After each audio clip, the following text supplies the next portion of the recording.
আজ আমরা যে গল্পটা শুনব সেটা কিন্তু কোনো সাধারণ গল্প না। এটা শুধু একটা দামি পাথরের কাহিনী নয়। এটা হলো ক্ষমতা, লোভ, যুদ্ধ আর শতাব্দীর পর শতাব্দী ধরে চলা এক মহাকাব্যিক যাত্রার গল্প। নামটা নিশ্চয়ই শুনেছেন, কোহিনূর। এর মানে কি জানেন? আলোর পর্বত। আর নামটা কিন্তু একদম সার্থক। এর ইতিহাসের পড়তে পড়তে জড়িয়ে আছে কত যে রহস্য, কত যে আলো আধারির খেলা। চলুন আজ সেই গল্পটাই জানা যাক। কিন্তু আসল প্রশ্নটা হলো কিভাবে একটা পাথর, হ্যাঁ শুধুই একটা পাথর, হয়ে উঠল গোটা বিশ্বের সবচেয়ে আকাঙ্ক্ষিত আবার একই সাথে সবচেয়ে বিতর্কিত একটা হীরা। এর পেছনের কাহিনীটা বিশ্বাস করুন সিনেমার গল্পের চেয়েও বেশি নাটকীয়। তো এই গল্পের শুরুটা হয়েছিল আমাদের এই ভারতবর্ষে। এখানে কোহিনূর শুধু একটা সুন্দর পাথর ছিল না, ছিল অকল্পনীয় ক্ষমতার এক জীবন্ত প্রতীক। আচ্ছা, কোহিনূর আসলে কি? এটা হলো বিশাল বর্ণহীন একটা হীরা, কিন্তু এর আসল দামটা এর সৌন্দর্যে না, এর ক্ষমতার প্রতীকে।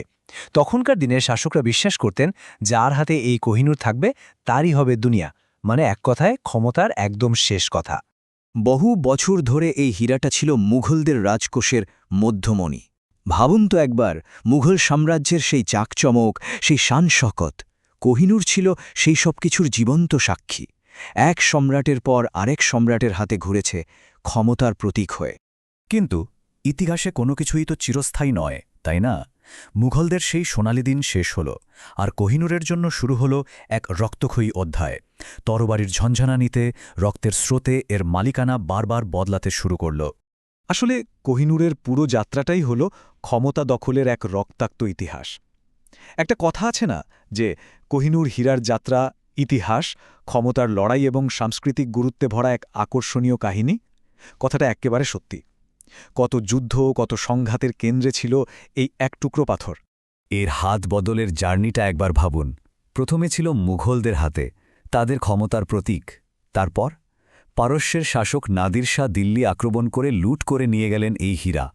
সেখান থেকে এটা গেল আফগানদের হাতে। আর তারপর বহু বছর পর মহারাজা রঞ্জিত সিং এটাকে আবার ভারতে ফিরিয়ে আনলেন। মানে বুঝতেই পারছেন, পুরো যাত্রাটাই হল যুদ্ধ, জয় আর পরাজয়ের এক রোমহর্ষক কাহিনী। আর এরপর আমরা এসে পৌঁছালাম গল্পের সেই পর্বে যাকে বলা যায় ক্লাইম্যাক্স। দুটো বিশাল শক্তি মুখোমুখি, আর তাদের লড়াইয়ের কেন্দ্রে সেই কোহিনূর। একদিকে ছিল শিখ সাম্রাজ্য, মহারাজা রঞ্জিত সিংয়ের গড়া ভারতীয় উপমহাদেশের শেষ শক্তিশালী দেশীয় শক্তি। তাদের কাছে কোহিনূর ছিল গর্ব আর বিজয়ের প্রতীক। আর অন্যদিকে উদীয়মান ব্রিটিশ শক্তি, যারা ইস্ট ইন্ডিয়া কোম্পানির মাধ্যমে ধীরে ধীরে গোটা ভারত দখল করে নিচ্ছিল। আর তাদের নজর পড়েছিল এই কোহিনূরের উপর। তো শেষ পর্যন্ত কি হল? দ্বিতীয় অ্যাংলো শিখ যুদ্ধে শিখরা হেরে গেল। আর তারপর হল সেই বিখ্যাত লাহোর চুক্তি। এই চুক্তির ফলেই পাঞ্জাব চলে গেল ব্রিটিশদের দখলে। আর চুক্তির শর্ত হিসেবে কোহিনূর তুলে দেওয়া হল ব্রিটিশদের হাতে।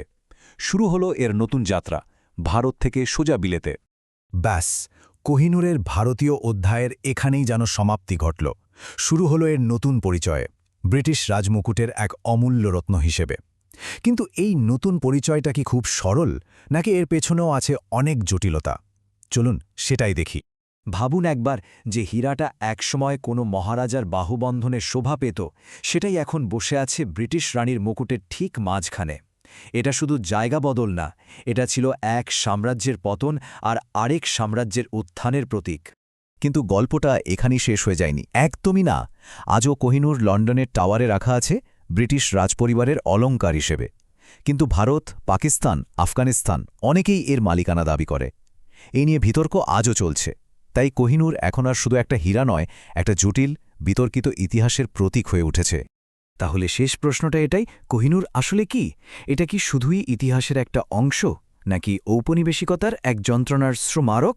উত্তরটা হয়তো সহজ নয়। আর এই প্রশ্নটাই কোহিনূরের রহস্যকে আজও বাঁচিয়ে রেখেছে আমাদের সবার ভাবনার জন্য।